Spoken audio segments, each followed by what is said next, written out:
Hello, everyone. Welcome back to another episode of PTV FC. I think we're on episode 17 now, which is kind of crazy. It's been a lot of episodes so far. And we got some big news to talk about today. But before we get into that, I'm joined by my usual analysts in Louie Pasculli and Jimmy Bliss. How are you guys both doing today?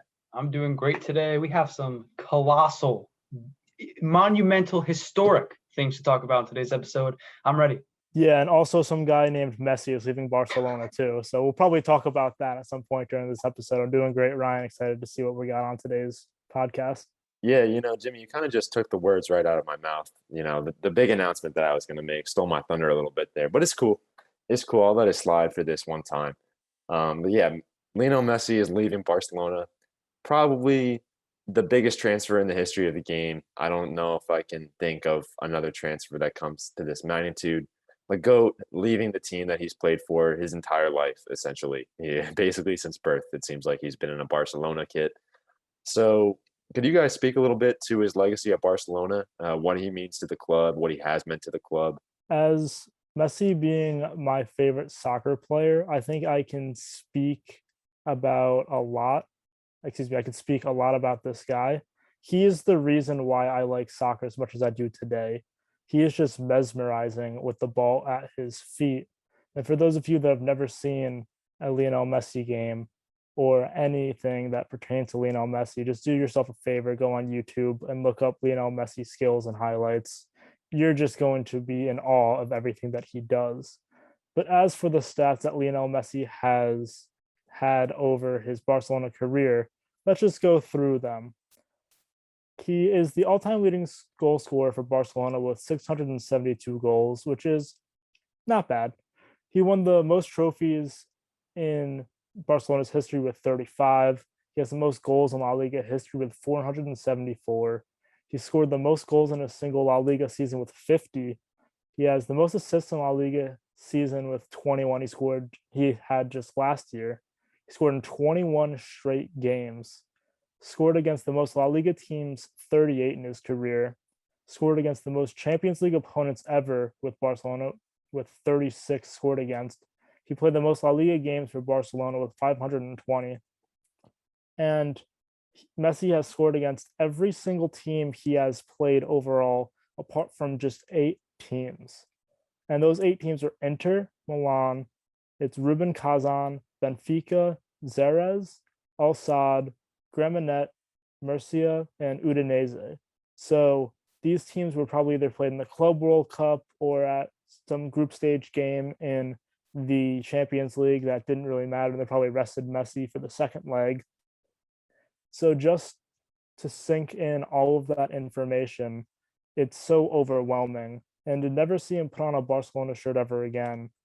I'm not a Barcelona fan, I'm just a Messi fan. And that is honestly just incredible to think of, and all the emotion that's going through him, that's going through his teammates and all of the fans. It's absolutely astonishing. And I just hope that Messi has a great rest of his career wherever he goes next. And I'm excited to see what his next chapter is. Jimmy, you worded that perfectly. A lot of the stats you said I had in my notes because even I had to brush up on it. And in doing so, I was looking at these like, how the heck did he amass these kind of numbers? Really absurd. If I had to describe it, it's very hard to. I'd probably just say greatness personified. If you had to take the thought or the concept of greatness and put it into one footballer, it'd probably be Lionel Messi. He's a professional. He plays the game correctly. You can say what you want about him. You said look up the highlights. The highlights need to be watched for weeks on end because whenever I do, it's mesmerizing what he does. He'll dribble past 4 different players and then just place it past the goalkeeper like it was nothing.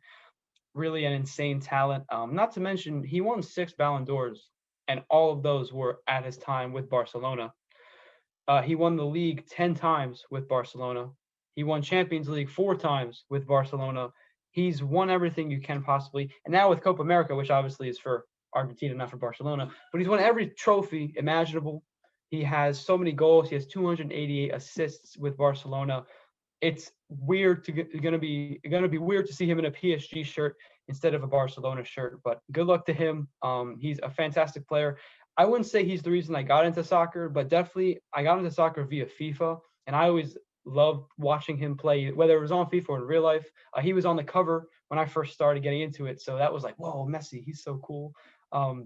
So when I was, 14-year-old me, it did look up to him, did find him immaculate to watch, truly amazing. And yeah, it's going to be exciting to see him on another team. It's going to be weird. It's going to be strange, but I am intrigued to see what he'll do in the future. Yeah, Louis, you just mentioned that Messi has 6 Ballon d'Ors at Barcelona. Could be 7 at the end of this year because he is the favorite. In my eyes, at least, I think he should be the favorite. I think the only player that's won like the Champions League and a major international trophy was Jorginho, and I don't really think that he's Ballon d'Or caliber personally. No, nothing against Jorginho, but I'm not sure that he's quite at that level. But you guys mentioned those stats that he had for Barcelona, and it really seemed like Barcelona, especially in the past few seasons after Neymar left, and then after last season Suarez left, they just leaned on him so heavy. It was just he had to do so much, carry so much of the workload for Barcelona. So what do you think this is going to look like for them as a club moving forward? Because they basically their entire offense is just gone after this. Yeah, it's definitely going to be challenging for Barcelona. It's impossible to replace a player that is of the caliber of Lionel Messi.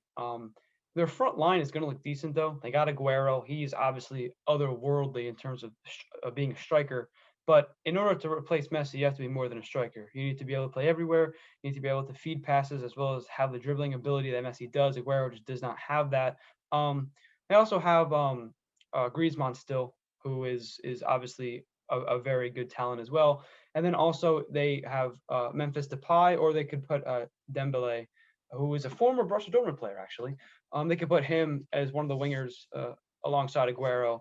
So I think they're like the state of their team is not in shambles, but there's no way they're going to replace Messi anytime soon, if ever, simply because of how good he is. They were third in La Liga this year. It's hard for me to say that they're going to be any better without Messi, so I can't see them improving. But I think they'll stay in the top 4 or 5 in La Liga. I think that Barcelona is obviously going to miss Messi a lot, but they're not going to miss Messi as much as everyone thinks they will. Messi has had a huge, huge impact on Barcelona over these past 17 years. But Barcelona, just like Ryan mentioned, has leaned on him too much as a crutch over the past 5, 6 years. And they really do have a talented squad around him. And these talented players will be able to get the best out of themselves now that Messi is no longer there. Now, they do not have a fantastic defense anymore with PK getting older and Longley not having a great year. Umtiti looks like he's about to exit. But Eric Garcia is a pretty good defender as well. He played a few games for Spain at the Euros. He was good with Manchester City.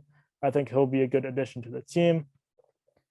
And I think we're going to see a lot out of Antoine Griezmann next year. He kind of got lost on the field with Messi because they play very, very similar roles.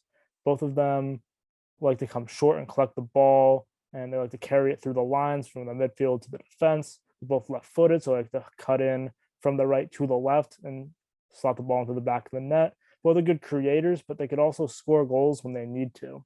I think Coutinho, if they decide to keep hold of him, Barcelona, if they keep hold of Coutinho, he'll be even better than ever because similarly to Griezmann, he plays a very similar role to Messi, where he likes to come short and collect the ball through the lines, dribble through everyone, and then create. I think Pedri and De Jong are two very, very good midfielders. We saw the best out of Pedri this year with his Euro showing and in the Olympics getting the silver medal with Spain. He's a phenomenal talent. De Jong, we all know how great he is.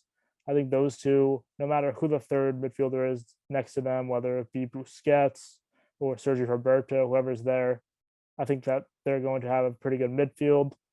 And then up top, they have Aguero, who's a very good finisher. They have Depay, who looked very good in the preseason thus far. He's also playing right now as we record against Juventus. He scored the opening goal against Juventus, and he's going to be very, very good for Barcelona this year on that left wing. Shouldn't have any trouble scoring goals between the two of them. And also Ousmane Dembele. You have Antoine Griezmann. There's a lot of talent on this team. They'll be able to distribute the ball better without just saying, here you go, Messi, now you figure it out. Now you play a good through ball. Now you score the goal. Now you do everything as we all just sit back and watch you be amazing. They're going to even out the goal scoring. They're going to play more team soccer. And I expect them to have a top 3, potentially even a top 2 finish in La Liga next year. I don't think they're going to challenge for the Champions League, but I still do think that this team's going to be solid. I think they're going to surprise some people, and they're going to have a good overall year next year. Yeah, it's going to be especially interesting to see how some youngsters like Dembele or maybe Ansu Fati, who's literally 18 years old, like he's younger than me, which is kind of depressing because he's in the Barcelona first team, and I'm here talking about him being in the Barcelona first team. But anyways, it'll be interesting to see how some of those guys can sort of step up, because Messi has literally had that first team that it has been Messi right wing or striker in that first team for 16 years. Like it hasn't really given other players as much of a chance to step up at times. And I know he had that great trio MSN with Suarez and Neymar, but it's going to be fun to see how Barcelona fills the void. Really, I'm interested to see how they do that, because they do have a lot of talent, and I mean they should, with the amount of money that they spend on players. Like it is ridiculous how much money they spend on players every year. Partially the reason that they're going bankrupt, but that is a discussion for another day. So anyways, Messi has chosen PSG for his desired location, like Louis said earlier. What would that mean for the rest of Europe? Because PSG obviously quite a solid team, and I think it could mean trouble for a lot of teams. Definitely will be a lot of trouble for other teams. And if I'm Mauricio Pochettino, I have an embarrassment of riches to choose from next year at PSG. If I'm Pochettino, I'm going to line up PSG like this. I'm going to go with his favorite 4-2-3-1, and I'm going to have Keylor Navas in net, but you can't really go wrong with here Donnarumma. Both of them are fantastic. Then across the back line, go Hakimi at right back, Sergio Ramos at center back, Presnel Kimpembe, pairing him in the center of defense, and then Juan Bernat at left back. The 2 holding midfielders will be Marco Verratti, and I think Marquinhos needs to be a holding midfielder as well, because the 3 midfield will be Di Maria at right wing, Messi as the creator at the central attacking midfielder, Neymar as left mid, and Kylian Mbappe up front. Now that is just an absolutely absurd starting 11, and barring injury, they'll be the best team on paper in Europe. Not to mention they have Gini Wijnaldum, Mario Icardi, and Leandro Paredes as super subs coming off the bench. I think they're the favorites to win the Champions League next season, but not by a heck of a lot. I think Bayern Munich and I think Liverpool are right on their heels, Manchester City as well. These 3 teams will be chomping at the bit to play PSG and try to counterattack and try to get at their defense and try to take them out that way. But PSG, they're going to command the ball a lot more with this setup rather than being more of a counterattacking team like they were last year. And with Messi, they're in the center of the field, setting up someone like Neymar, setting up Kylian Mbappe. I mean, he's going to set every assist record in Ligue 1 next year, and he might set the assist record for the Champions League as well next year, feeding those 2, as well as Di Maria, his Argentine teammate, who actually won him the Copa America. I'm really excited to see how they play, barring injuries to their superstars. I can see them being one of the best teams that we've ever seen, that 3 of us have ever seen. I just can't wait to see how Messi does in a new system, in a new league, with a new team. And I think that it's going to be absolutely extraordinary. I agree. And I knew they had a good team on paper. And then you proceeded to go through the team, and I was just shaking my head about how much sheer talent is in this squad. PSG used to be a place where old players go to retire, and I think it still is. But that being said, Messi is nowhere near retiring, and he's still playing at a high level, as is Sergio Ramos, still playing at a high level. Even though Messi's an anomaly, but even though these guys are like Neymar is not in his prime anymore, Ramos is not in his prime anymore. Even though I think they're a bit older, not going to matter. PSG, congratulations. Can you say Farmers League? Because that's what Ligue 1 is now. Again, PSG lost last year. They didn't win the title. Look at what they did in the offseason. They acquired all of these great players. They now amassed a super team. And you're right. I think anything less than the Champions League final is failure for them. It's brewing trouble. You ask what does it mean for European teams? Trouble, because it's going to be very, very challenging to defeat a team of this nature. And you said Navas. Imagine having the best young goalkeeper as your backup. Like, at any point in the season, Navas could either go down via injury or he could just not be playing well. It's like, okay, we're going to send Donnarumma out there and he's going to do equally as good because that's just how good of a player he is. It's really going to be a treat to watch. And on paper, I think this might be the very best team we've seen ever, at least for us being 18, 19, and 20 years old. So this next year is going to be super special. I hope Messi adapts. I think he will. I think he'll be able to. He has chemistry with Neymar, and I'm sure he can fit in any system and play well. So I'm excited. I'm very excited. Yeah, it should definitely be a super entertaining team to watch. I'm super excited for it. I'm not gonna lie. That oil money for PSG is really hitting different right now. It is really hitting different. I don't know what's going on for Qatar Sports Investments. I think that's who owns PSG, but their oil money must be hitting different because they are going crazy with these transfers. I mean, imagine having two of the best keepers in the world on your club team. All right, that's like Brazil national team. But Allison and Ederson were born in Brazil. Like, they're from Brazil. It's not like they can control who they play for on their national team. They have Donnarumma and Navas in their club team. That's great. That is so wild. I'm sorry. Let me gather myself here. It should be a very, very fun team to watch. I don't blame you. I was doing the same thing. Same exact. I was like, there's no way because like they have the leisure of going out and getting like one of the best young goalkeepers in the world and not playing him. Like, yeah, we'll sit him on the bench. Whatever. It's fine. Like what? That is absurd. I mean, you don't even need to play him at this point. Like, he'll just be there. He'll just be chilling. But no, it is going to be a crazy season next year. And like you guys said, Champions League final. I think that Champions League trophy or bust, really, because I mean, if they still had Thomas Tuchel, they might have won it last year. Who knows? Because Chelsea went and won it with him after PSG sacked him. But hey, we'll see what happens. I think it should be a PSG Champions League trophy. I think that's enough time that we've spent on Messi. It's been over 20 minutes now, so we'll move on to Jack Grealish. He just transferred from Aston Villa to Man City for a cool 100 million pounds. Kind of ridiculous right there, but do you think this solidifies Man City to repeat as champions? I don't think that this is going to solidify Manchester City as the title favorites for next year.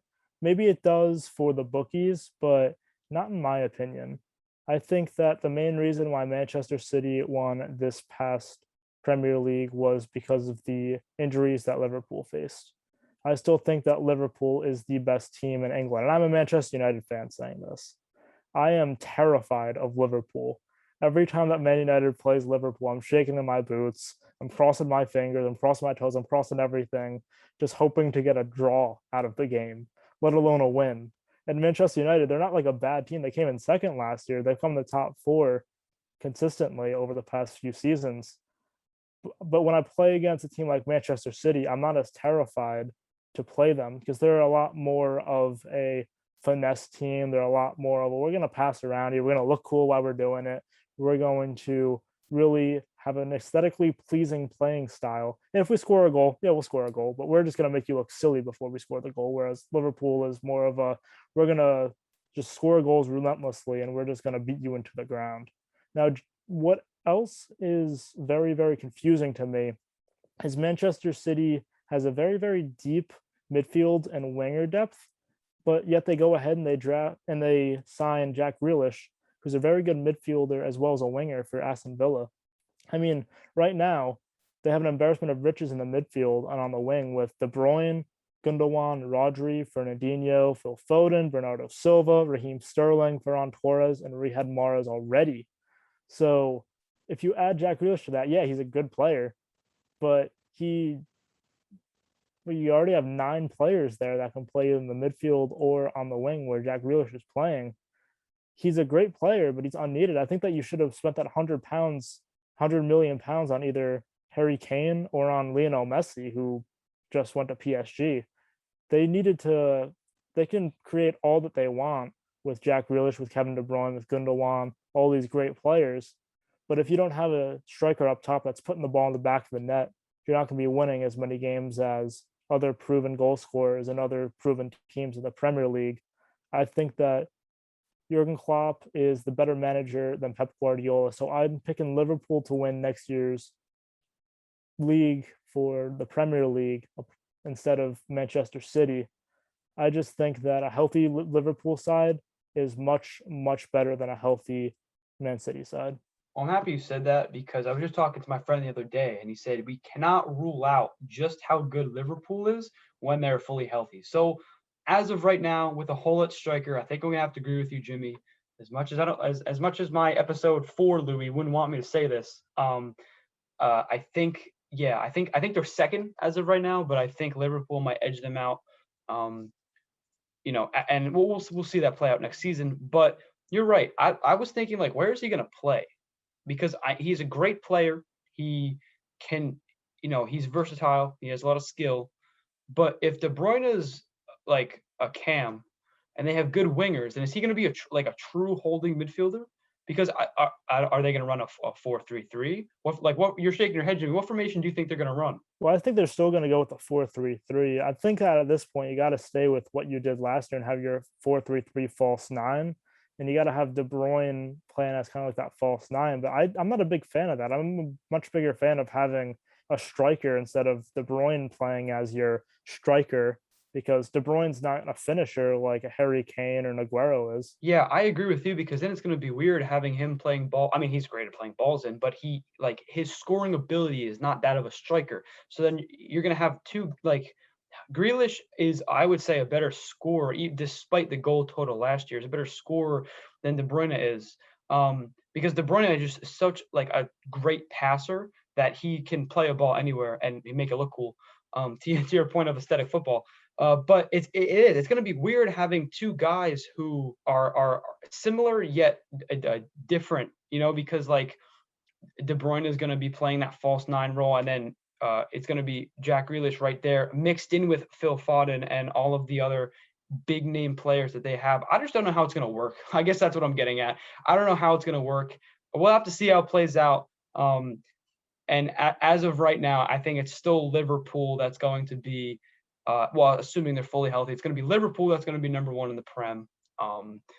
And I think in terms of European football, I definitely think they're going to be Final Four, but I don't know how far they'll get past that. Obviously, we have PSG to worry about. They have Liverpool, who I'm sure will also go very, very far in the Champions League. So I like the signing for them. Getting good players in the midfield is never bad. To your point, they do have a lot, and I don't know where he's going to play, but I'm sure they'll figure it out. So I just have to wait and see, I guess, to see what they do, what they come up with. Yeah, all I'm saying is that I think you guys are really counting out Ben White in Arsenal. Okay, I think we're just gonna tear it up. All right, the preseason was no indication. Okay, don't look at our preseason games. Please do not look at our preseason games. I'm very serious. I mean, Ben White is just worth 30 points as it is. Games. Please don't look at our preseason games. I think you should look at the preseason games. I don't think you guys should look at the preseason games, really. Yeah, Arsenal losing to Spurs, that doesn't mean anything. Yeah, neither does us not winning a single preseason match. Don't even worry about our preseason games. No, I mean, it's kind of a weird signing. I mean, it was expected, but like with Aguero leaving, I feel like they kind of have a hole at striker because I don't really trust Gabriel Jesus that much in that position. I think he's been a little bit underwhelming there for Man City. So I don't know. I feel like a striker would have been a move. I think Harry Kane would have been perfect. Like it would have fit their team perfectly. Someone for De Bruyne to just lob the ball into, and Harry Kane's just so physical and big. He can get any header that he wants. So I think that would have been a better move for him. But yeah, I think Liverpool, when fully healthy, is probably the best team in the Premier League besides Arsenal. So I'm going to have to go with Liverpool winning the title next year. So moving on from Man City's side of this deal, what do you guys think this means for Aston Villa? Because Grealish was their captain. He was by far above and beyond their best player in my eyes. So what do you think this means for them going into next season? So it is going to be a big loss for Aston Villa to lose their captain, their best player, their number 10. But I don't think it's all doom and gloom for them. Aston Villa has a pretty good board. they've brought in a lot of pretty good players. They brought in the likes of Leon Bailey, Emiliano Buendia, Danny Ings, and they also loaned Axel Tuanzebe from my Manchester United Red Devils. And Leon Bailey has been linked to Manchester United in the past, showing how good his potential is. He scored 9 goals and provided 8 assists last year in the Bundesliga with a 79% pass accuracy on the wing. He also scored 5 goals and had 2 assists in the Europa League last season for Bayer Leverkusen. Buendia had a phenomenal year, 32 goal involvements and 39 appearances in the championship, and he was clearly the best player in the league. And as for Danny Ings, he's one of the most underrated strikers in the league, and he scored 12 goals, had 4 assists last season, as well as 22 goals and 2 assists in 38 appearances in 2019-2020. So I think these 3 players are going to do a lot to fill the void that Jack Grealish left behind. And I don't think that Aston Villa is going to take too far of a step down after losing their club captain. Yeah, you put it correctly, Jimmy. I was originally gonna say they are gonna borderline be relegated, excuse me. But then I took a look at transfer market and I saw that they had added some players. As you mentioned, I like Bailey. He's a good player for Leverkusen. I think he's underrated as well. But they are going to take a step back. But to your point, Jimmy, I don't think it's going to be a crazy amount. I see them like just out of relegation, so 15th, maybe 14th. I believe they finished 11th last year, almost ahead of Arsenal. Not quite though. Maybe next year. But no, they're going to finish like 14th, 15th. A huge loss. I think it's also a loss like morally more so than on paper and tactics, because as you said, that was their captain. So somebody's going to have to step up and fill the role. But I don't think they'll take too crazy of a step backwards. I'll have you know that we finished a whole 6 points ahead of Aston Villa last year. All right, so you can shut your trap. No, I'm really happy with how Aston Villa has reinvested the money already. I mean, getting Danny Ings, that's a great replacement, and yeah, I think that they should be they should be fine from this. I think they should invest a little younger at some point, but young players are so exorbitantly expensive that it's almost hard to get one without essentially spending all the money that you just made on Grealish on one. But yeah, I'm happy that they're actually reinvesting the money into the team. Stan Kroenke should take notes because he has not done that. But anyways, moving on to our final segment of today's episode, we're going to talk about Jadon Sancho to Man United real quick. We got a Dortmund fan here, we got a United fan here. I'm interested. I'm looking forward to seeing what you guys have to say about this transfer. Well, I have to say this. Good transfer. He's going to help Man U.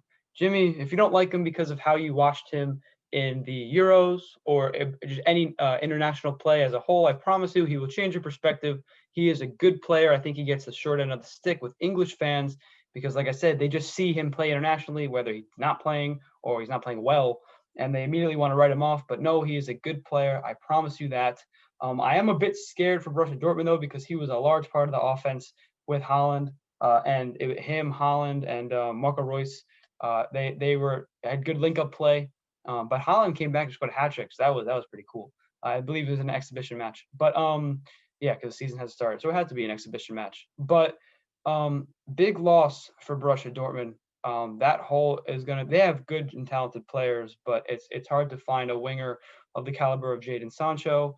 That also hurts them in terms of competing for the league title and also European fixtures as well, whether that be it's going to be Champions League. So that's going to hurt them in both of those ways, I guess you could say. But for me, I like it. It's a good transfer. I think he's ready for the Premier League.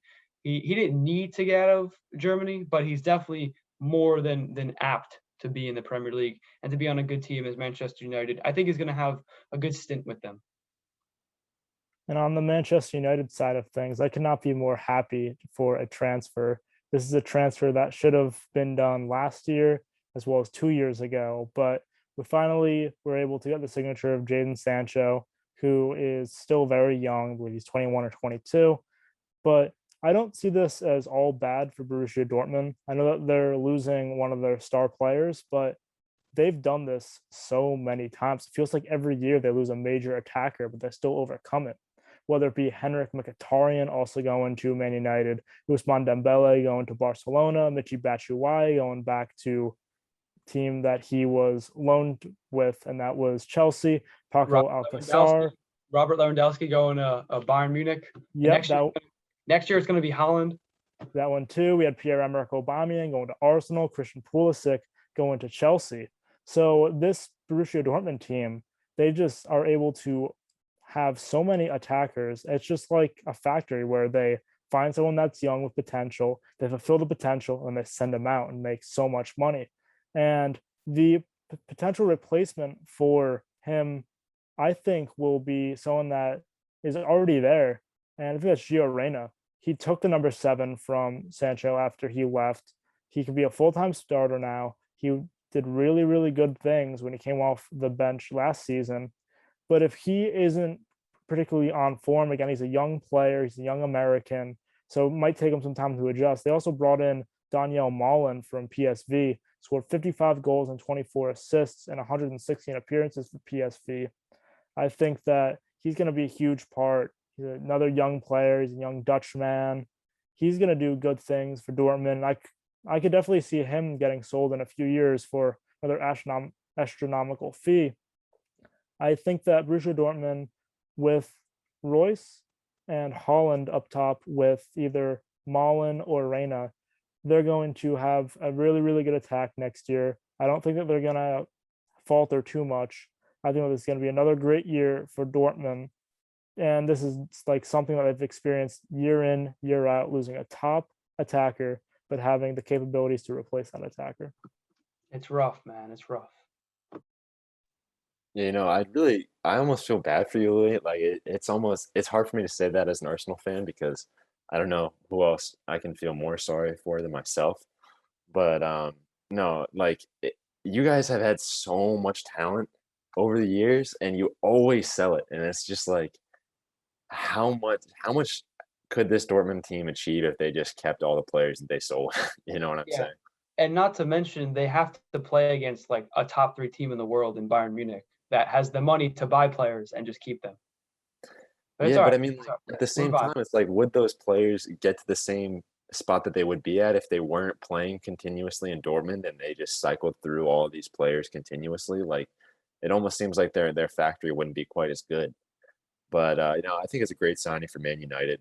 I don't really have much more to add. I think he fits in really well with that team, and I think 4th maybe for them next year. I think right now it'll go Liverpool, City, Chelsea, United. Oh, Jimmy, you're making a face there for me. You think 4th for Man United next year, Ryan? That's what I'm thinking. I don't think that sounds unreasonable, to be honest with you. I might have to agree. Well, I guess you'll have to tune into next edition to see our Premier League predictions, and I guess you'll be convinced as to why Manchester United will not be 4th place next year and why they are coming for the league title. They're not going to win it, but they're going to come for it. At least you said that. Okay. Yeah. Okay. Yeah. For sure, bro. I don't know how Chelsea's going to be able to fare with all the Manchester United big guns up top. I mean, they just won the Champions League, dog. All right, never mind. We're gonna save some of that juice for the next episode. Timo Werner couldn't even score. Imagine when we start scoring. They're about to get Lukaku, who can't score. All right. We'll leave it for the next episode. We'll leave it for the next episode. Thank you all so much for tuning in. I've been Ryan Johnston, your host for today's episode, joined as always by Louie Pasculli and Jimmy Bliss. Thank you to our producers, Cooper Tennant and Mateus Bueno, and our executive producer at Pirate TV, Christian Gardner, for making this all possible. Remember to stay safe, wear a mask, and have a great day.